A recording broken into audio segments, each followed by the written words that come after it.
Başlamadan ben kısaca katılımcılarımızı, panelistlerimizi tanıtmak istiyorum. Kendilerine hızlıca söz verip o köşeden Aykut Bey ile başlayalım. Özel güvenlik hizmetlerinin bilgi teknolojileri koordinatörüyüm. Tüm Türkiye'deki Securitas'ın tüm şirketlerinin bilgi teknolojilerinden sorumluyum. Hepinize hoş geldiniz diyorum. İzleyenlere de keyifli bir panel diliyorum. Teşekkürler. O zaman Aykut Bey ile devam edelim. Özellikle sahadan ve kendi şirket gruplarınızdan size hangi konularda RPA'ler ile ilgili çözüm üretmenizi bekliyorlar? Çünkü siz bir kurumda odak toplantısı yaptığınızda, RPA'nin farkındalığını anlattığınızda size mutlaka bir talep gelecektir. Ya şu konumuzu RPA ile çözebilir miyiz diye ve bunların RPA ile gerçekleştirdikten sonra kazanımları ne oluyor sizin sahada gördüğünüz? Evet, teşekkür ederim. Ben Securitas'ta RPA sistemlerinin kullanım havuzunu anlayabilmeniz için birkaç tane rakam söyleyeyim önce. En önemlisinden başlayayım. Açıkçası Securitas istihdamda Türkiye'de 12. sırada. Sektör gözetmeksizin yapılan sıralamada.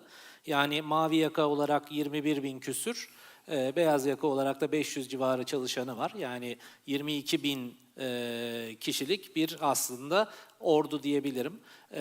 Diğer taraftan da ülkenin geneline çok ciddi yayılmış durumdayız. Yani 73 şehirde faaliyetimiz var. Haliyle bu 73 şehirde ofis yapılanmamız olmadığından atıyorum Van'daki bir arkadaşımızı Adana'dan yönetmemiz gerekiyor. Yani haliyle Securitas'ta en önemli şeylerden biri dijitalleşme. Dijitalleşmenin en büyük parçalarından biri de RPA sistemlerimiz. Biz bu RPA sistemlerimizi sunumu da verebilirsek size zahmet nasıl kullandığımızdan yani pardon tamam teşekkür ederim. Tamam. Ben şurada gözükmeyince ben burayı göremedim. Okey. Ben şöyle bir kısa özet geçmek istiyorum. Yani biz bu RPA'ye ne zaman başladık? RPA sistemlerimize ne zaman başladık? Şu an ne aşamaya geldik? Nasıl ilerliyoruz? Biraz anlatmak istiyorum. Açıkçası 2019'un başında ilk startı verdik. İşte o zaman çok araştırma yaptık. Yani nasıl bir RPA kullanmalıyız diye. Bakan yardımcımız söyledi. Aslında bizde de biraz, Securitas'ta da öyle bir pozitif ayrımcılık var. Özellikle yerli yazılımlara çok destek vermeye çalışıyoruz. Ve en sonunda Robusta ile 2019 yılında biz çalışmaya başladık. Şu an bugün gelinen aşamada 23 tane şeyi tamamlamış durumdayız. Sürecimizi tamamlamış durumdayız. Ve önümüzde de 2022 için 8 tane daha süreç planladık. 2 tane robotu kullanıyoruz full olarak. Ve neler yapıyoruz? Birazdan birkaç tanesini anlatacağım ama örnek olarak hani RPA'yı nerelerde kullanılırı Tuğçe Hanımlar çok güzel anlattılar. Ama hani örnek olarak ben de birkaç tane şey söyleyeyim. Biz genelde şuralarda kullanıyoruz. Web servisle çözemeyeceğimiz bütün işlerde RPA'yı kullanıyoruz. Yani insanların yapmak zorunda olduğu işleri insanlardan ayırıp iş gücü tasarrufu sağlayıp RPA sistemlere yöneliyoruz. Yenal Bey başta söyledi. SGK bunlardan biri. SGK'da şöyle bir durum var. Evet, demin Yenal Bey'in söylediği SGK tarafından bakış. Bir de Securitas tarafından bunun bakışı var. Yani dışarıdaki firmalar tarafından. Şöyle ki teşviklerden yararlanabilmek için mesela SGK'daki teşvik araştırmalarından tutun, Kongordato ilan eden firmaların tespitinden tutun, karayollarında mesela değerli eşya taşımacılığımız var bizim. Karayollarındaki yol güvenlik duyurularını karayolları sitelerinden takip edip o güzergahtaki arkadaşlara SMS yollamasına kadar inanılmaz farklı şeylerde RPA süreçlerini kullanıyoruz.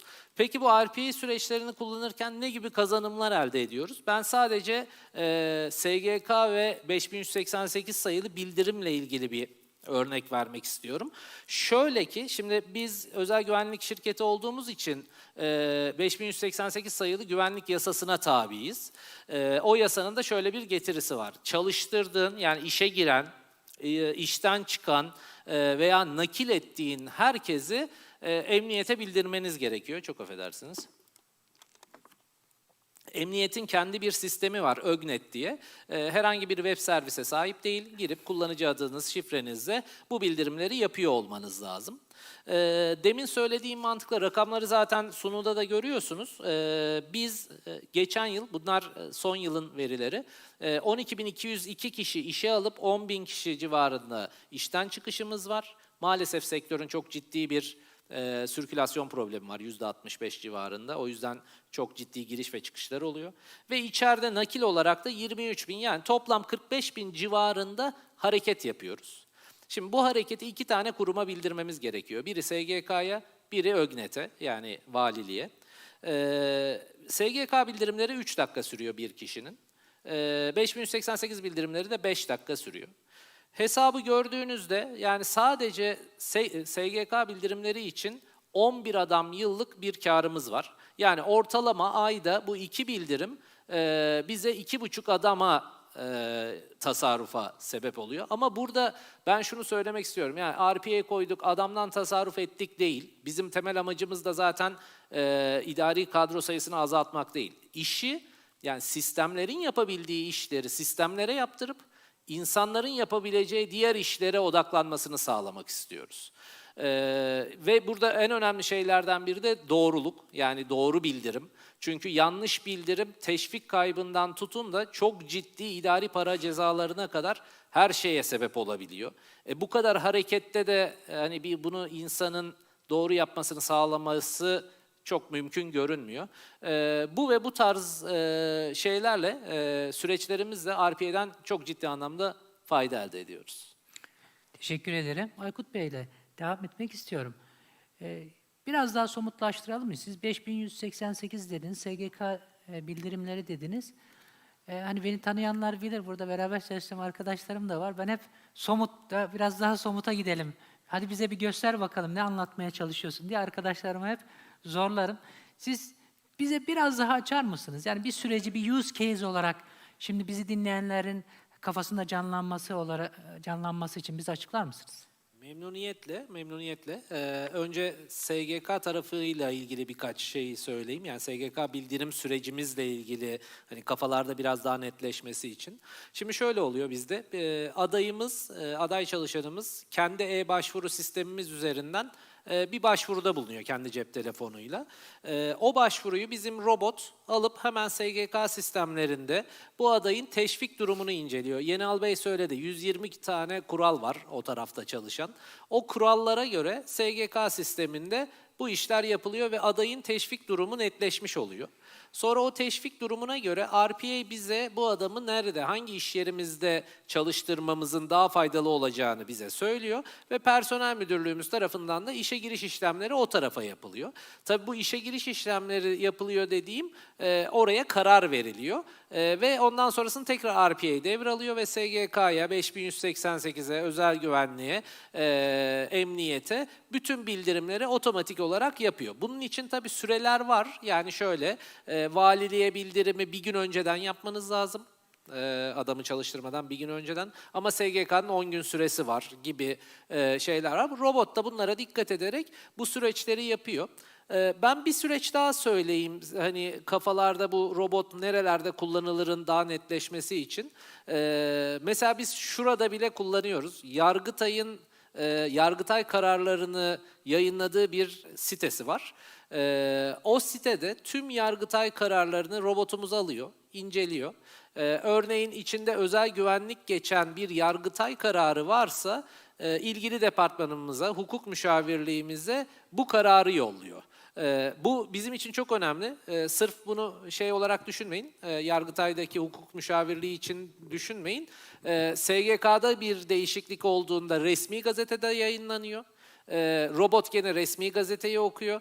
İşte sosyal güvenlik kelimesi görürse personel müdürlüğümüze haber veriyor. Yani robotu aslında... Bu çok önemli. Bir de şunu söyleyebilir miyiz?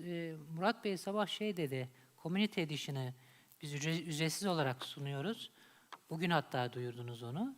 Dolayısıyla kişisel kullanım için de insanlar, ya buradan bu veriyi al, buna mail at, gibi hem kişisel kullanım hem şirketleri için de bunları kullanabilirler yani. Tabii ki kullanabilirler. Tabii ki kullanabilirler. Yani işte hani dağarcık biraz kafada netleşsin diye aslında bu örnekleri veriyorum. Yani bu sadece işte yapmamız gereken SGK bildirimini yapalım değil, artı katabileceğiniz şeyler devreye girmeye başlıyor. Mesela biz şunu bile yapmaya başladık.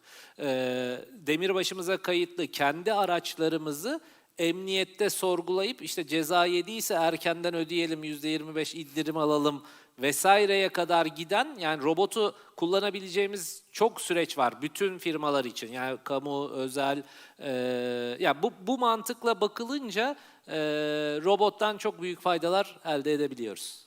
Yani çok